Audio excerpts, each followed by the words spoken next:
Sen neesmu filmējis nevienu paskaidrojumu video, tā kā šajā video izbrauksim tādu freestyle maršrutiņu ar dažādiem speciālajiem manevriem. Esmu šobrīd iebraucis Hermeņa dzīvojamā zonā, izpildīšu uzreiz apgriešanos ceļa posmā, redzu, tad pretī neviens nav, aizmugurē neuzslēdzam kreiso, braucam uz priekšu, cik vien ātri varam stūri līdz galam pa labi, vērtējam kamerā attālumu, bumpers, lai mazliet pāriet pāri, velosipēdistu palaidīsim, redzam, cik strauji vienkārši viņš var izbraukt no kaut kurienes un pārliecināties par drošību pabeidzam manevru. Tad neaizmirstam, ka mēs esam dzīvojamā zonā, līdz ar to uzmanamies arī no šādiem gājējiem, jo pēkšņi viņi var izdomāt iet pāri šeit. Tā kā katru gājēju es principā uztvertu kā tādu draudu eksāmenā izkrist. Tātad pirms nogriešanās vērtējam labo spoguli, skatāmies jau saulaicīgi, kas mums notiek ar galveno, vai uz šķērsojamās brauktuvas nav gājēju. Un tad pagaidām turpināsim braukt uz priekšu. Cenšamies vienmēr to skatienu virzīt maksimāli tālāk. Ja gadījumā mums būtu jāgriežas pa labi, tad es jau noteikti skatītos, vai šeit nav kādu gājēju, uz kuriem atkal var diezgan viegli eksāmenos iekrist. Tālāk mēs brauksim pa galveno ceļu. Tad ceļu mēs šeit dotu tikai vienīgi gājējiem. Gājēju šķērsojamās brauktuvas mums nav, jo ja šeit būtu kāds gājējs, kas gribētu iet pāri, mums viņam būtu jādod ceļš. Kāpēc? Tāpēc, ka viņš šķērsotu brauktuvi, kurā mēs nogriežamies.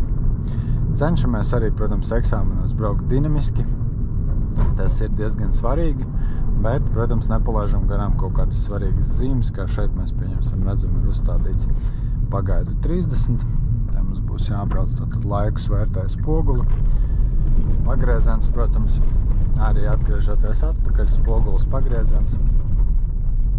Tad redzam jau kaut kādi gājēji tuvojās. Arī viņus pieskatam, mazliet gāzīt atlaižam jau pārējai nedaudz. Tā labā pusi nav pārredzama.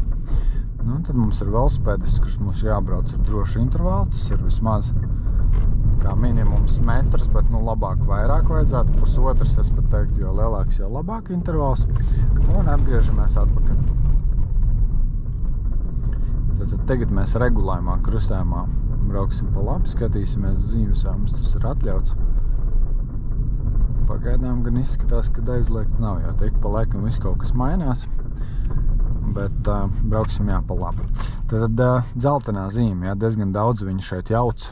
Tas nenozīmē, ka mums ir obligāti jāgriežas pa kreisi. Viņa parāda, kā mums apbraukt vietu, kurā ir šobrīd, aizliegts braukt, sekojot tām bultiņām, viņa mūs navigē. Tā kā nav tā, ka šobrīd dēļ šīs zīmes šeit ir aizliegts labais pagrieziens. Ir autovadītāji pat, kas ir ar tiesībām, kas jauc šīs zīmes un domā, ka tās ir rīkojuma zīmes. Rīkojuma zīme mums ir augšā šī zilā, kur ir bultiņa taisni un pa labi. Tā ir rīkojuma zīme. Šī mazā dzeltenā, viņa nepasaka to, ka mēs varam krustējumā braukt tikai taisni, tad mēs varam griezties arī pa labi. Tagad krustējumā mēs brauksim pa kreisi, esam uz vecās labās vienības gatves, tad sadalījums mums nekāds par zīmēm nav bijis, dalam visu brauktuvas platumu uz pusēm, kreisais sāns līdz ar viduslienī, tad pusīt uz sliktākā bruģa, pārliecinamies par drošību, vai nav tramvaja un šķērsojam sliedes. Pirms tam neaizmirstam paskatīties, vai šeit arī nebūs gājēji, kam ir priekšroka, jo gājēji tajā brīdī mums bija jāpalaiž taisni stāvot. Tad ir ļoti svarīgi, lai mēs tur paspējam pamanīt un novērtēt. Tad vienvirziena beigas, cik vien var tomēr izteiktāk parādam šo kreiso malējo stāvokli. Jau laikus es ieteiktu liekties uz priekšu, lai mēs labāku redzamību redzam. Un griezīsim uzreiz pa labi. Arī vērtējam, vai šeit nav gājēji velosipēdi, kas vēlētos šķērsot brauktuvi, jo atkal sanāk, ka mēs nogriežamies. Tāpēc ir ļoti, ļoti uzmanīgi visu laiku jāvērtē šie gājēji, it sevišķi vasarā, viņi var parādīties ļoti īsā laikā, tie paši elektroskrējēji, velosipēdi ļoti ātri var pietuvoties. Tad taisnajos posmos, protams, mēģinam turēt maksimāli atļauto braukšanas ātrumu. Šobrīd mums tas ir 50 km/h. Un atkal cenšamies to skatienu raidīt maksimāli tālāk, jo šobrīd vērtēju pārēju, redzam labā pusi mazliet nepāredzam, tāpēc es pat labāk mazliet nomestu ātrumu, ielieku trešo, lai pēc tam es atkal dinamiski varu atgūt šos 50 km/h. Tālāk mēs brauksim regulējumā krustojumā pa kreisi. Ja mums jau laicīgi ir dota komanda, mēs jau varam tad paņemt izteiktāk šo te kreiso malējo stāvokli, tad lai kreisais sāns mums ir tuvāk šeit nepārtrauktajai līnijai, nu jau iepriekš bija pārtraukta. Tad šādās vietās, ja mēs tikko uzsākam, nav slikti arī būt tolerantiem, palaist kādu no labās puses, bet darīt arī to pārliecinoši, parādot šim cilvēkam žestu, lai nerodas kaut kāds liekas apjukums, un nebūtu arī slikti šajos momentos nokomentēt, ka mēs to daram daļ tolerances, ka mēs apzināmies priekšrocību. Tad vērtējam pretējos, tad diezgan bieži kursanti aizmirst, nesaprot, ka šeit ir pretējā, ka ir priekšroki, ja? Un gājiem deg sarkanais. Arī esmu redzējis, kad apjūku, gaidu, tur grib laist gājā, bet gājais tajā brīdī pāriet nemaz nedrīkst, jo viņam ir aizliedzošais signāls. Tā kā to būtu svarīgi novērtēt. Un tagad jau laikus vērtējam galveno ceļu. Redzam, galvenais ceļš mums ir brīvs. Slēdzam 4. pārnesumu un pagaidām turpinam braukt taisni. Te mums ir regulējumi pārējā, bet es tāpat pieskatītu, jo šeit viņi ir uz pogas un reizēm tad diezgan ātri tas viss notiek, ka pārslēdzās jau, lai mēs esam gatavi. Un tālāk jau atkal cenšamies vairāk skatīties uz priekšu. Jau pamazām, ja jūs varat saskatīt, jau vērtēt, kas tad notiek ar mūksolas rotācijas apli, cik intensīva satiksme ir tajā. Un tuvojoties jau es vēršu tomēr skatienu pieskatu, protams, arī priekšā braucošos, lai nesanāk uzskriet virsū. Ja? Un tā mēs smuki kustībā varam iebraukt, mainam uz vidējo joslu. Tātad, ja mēs izbraucam pirmajās 2 izbrauktuvēs, tad mēs vēl varam palikt šajā pirmajā. Ja mums sanāk 3. un 4. vai pat tālāk, tad obligāti mums vajadzētu pārkārtoties uz šo vidējo braukšanas joslu. Protams, ka izņēmums ir situācijas. Tagad mēs brauksim uz Daugavpili ārā. Arī ieņemam obligāti precīzi labo malējo, pirms tam labais spogulis, pirms izbraucam, un arī labais pagrieziens.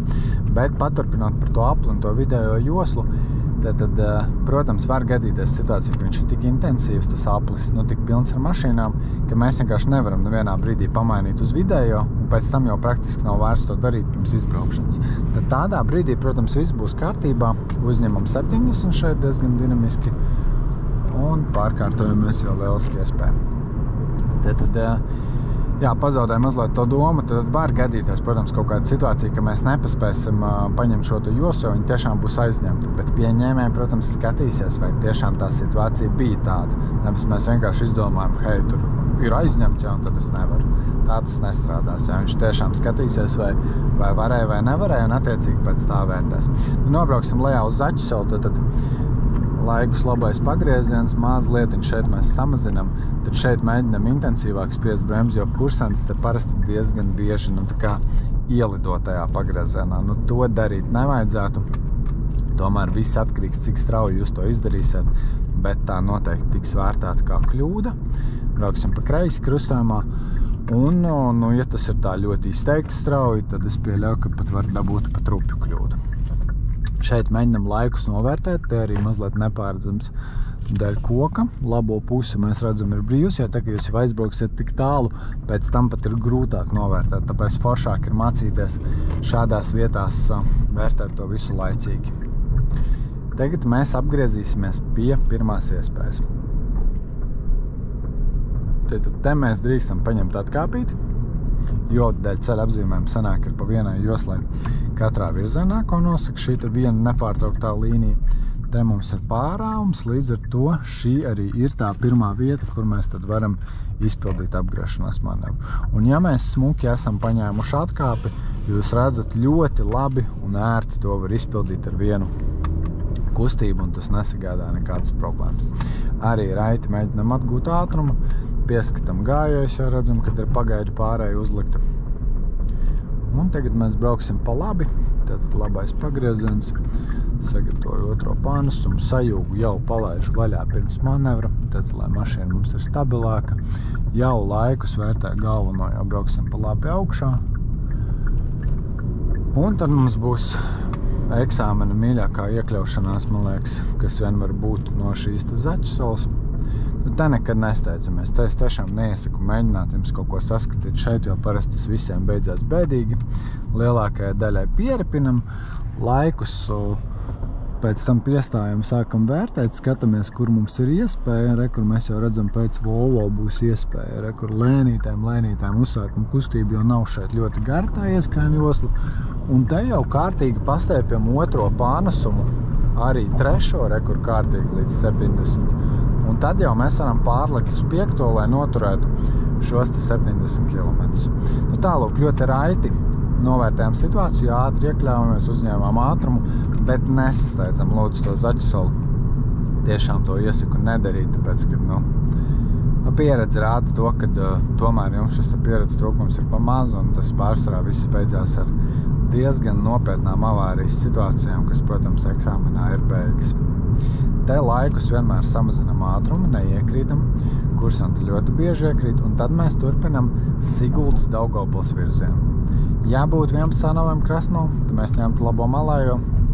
Mūsu gadījumā mēs braucam Sigulda Daugavpils šajā maršrutiņā, tā kā mēs paliekam šajā joslā. Ja būtu jābrauc taisni, ņemtu video joslu uz Salu tiltu un brauktu Lačplēša ielas virzienā.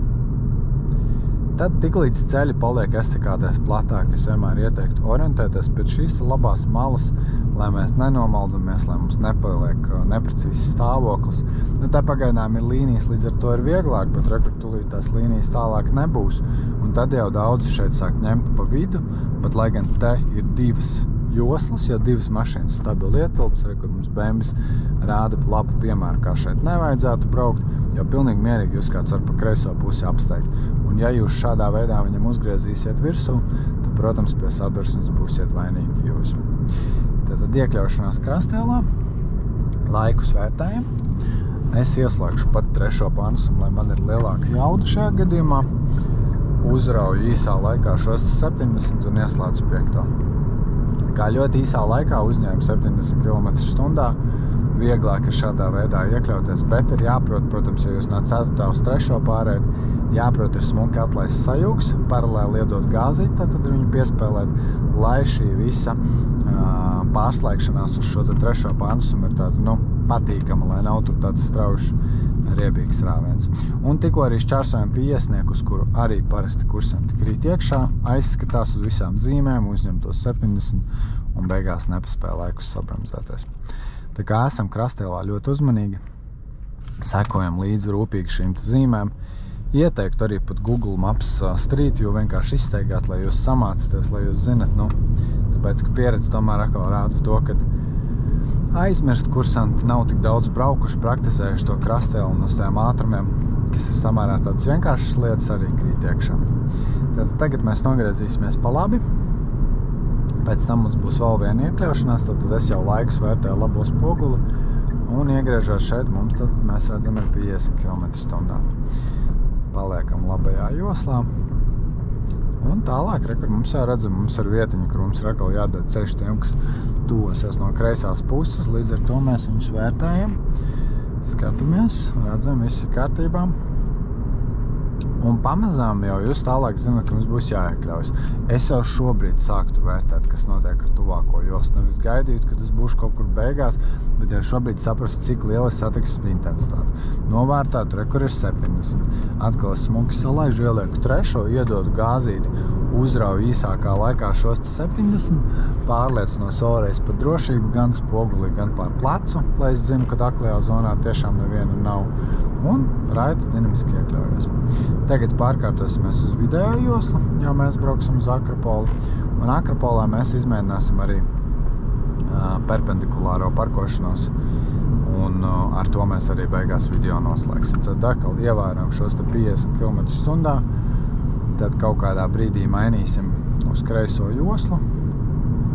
Šobrīd vēl nevaram, redzam, ka tā plūsma ir. Tagad arī līnija nepārtrauktā. Ceļa apzīmējums arī tomēr ļoti jāvērtē. Tagad ieslēgšu kreiso pagriezienu, redzam, distance pietiek, smuki griežam uz kreiso joslu. Tā, un tad mēs brauksim no šīs te puses iekšā Akropolā arī īstenībā. Šad tad viņiem arī te patīk, kad Akropola jau gadus atpakaļ atvērās, tad tas bija ļoti iemīļots maršruts, jo kursanti baigi bieži krīt iekšā uz to, kad nenovērtē, kad ir šie te 20 km/h, jo ir parkinga zona, kas nozīmē, ka ir šie te 20, un krīt iekšā uz ātrumu. Tagad es tomēr retāk dzirdu, kad kādu aizdzenu, bet, izbrauksim pie viena, uztaisīsim parkošanos, lai jūs redzat, kā es, pieņemsim, domātu, ja man būtu šajā gadījumā jābrauc un jāparkojas. Šobrīd tad ātruma ierobežojums vēl nav sācies, bet tūlīt būs šie te 20 km/h no P zonas, ko mēs jau redzam to zīmi P zona, un tas nozīmē, ka mums atļautais ir 20. Tālūk, tad no šī momenta, un tie, kas taisni aizbrauc, diezgan bieži nepamana to zīmi, vai arī, ja pamana, tad kaut kā neaizdomājas un turpinot braukt, pārsniedz ātrumu, un beigās tas beidzās ar eksāmenu beigām. Lieliski, ka mums ir tieši vietiņa, kurā mēs arī noparkosimies. Slēdzu laikus kreiso, skatos, vai nav neviens pretīm, ka mums patraucētu. Kreisā pusē, tad skatos, lai aptuveni aizmugurējā daļa ir līdz ar viņa beigu stūri. Bet, tas ir aptuveni. Griežu stūri līdz galam pa kreisi. Vērtēju gan spoguļus, gan kameru. Un kamerā mēs jau redzam, ka mazliet mums vajag pakoriģēt. Arī spogulī mēs redzam mazliet mazāks intervals, tāpēc iztaisnoju. Atkal griežu rekur vairāk iekšā. Tālāk jau mēs pēc kameras un spoguļiem redzam, ka viss ir kārtībā. Arī labajā pusē, un tad skatāmies, rekur, tomēr šī te pusīte ir mazliet uz. Es neturpināšu braukt uz aizmuguri, jo vienkāršāk, rekur, jums ir uz priekšu pabraukt, smuki iztaisnot. Un tālāk, ko gan nedariet, neskatieties pēc tām līnijām priekšā, to pateikšu pēc tam, bišķiņi ātrāk iebraukšu, lai nemaisu. Lūk, mēs būsim perfekti ietēmējuši iekšā, parkošanos būsim nokārtojuši. Tālāk, neitrālais, stāvramzīte. Un esam noparkojušies. Kāpēc es ieteiktu tomēr nevērtēt pēc tām vietām, jo ne visās parkošanās vietās sakritīs. Ir citreiz, ka tās līnijas ir nobīdītas, un jūs skatīsieties pēc tā, un beigās var sanākt tā, ka jūs pilnīgi šķībi to mašīnu virzat un nesaprotat, kas notiek. Protams, ja jūs, pieņemsim, braucot iekšā laikus, paskatāties, jā, tās līnijas viss ir smukas pretīm, tad jūs to varat izmantot. Bet, manuprāt, uztraukumā lielākoties būs tā, ka jūs to aizmirsīsiet paskatīties un pieņemsim promo uz Mūkseles ielas tas veikals, kur arī diezgan bieži cen parkoties. Tur ir vietas, kur sakrīt līnijas un ir vietas, kur nesakrīt. Un pēc tā ļoti viegli var izkrist. Tālūk, tā kā ar šo mēs arī beidzam video. Lai jums visiem izdodās veiksmīgi eksāmeni un ceru, kad kaut ko vērtīgu arī iegūt.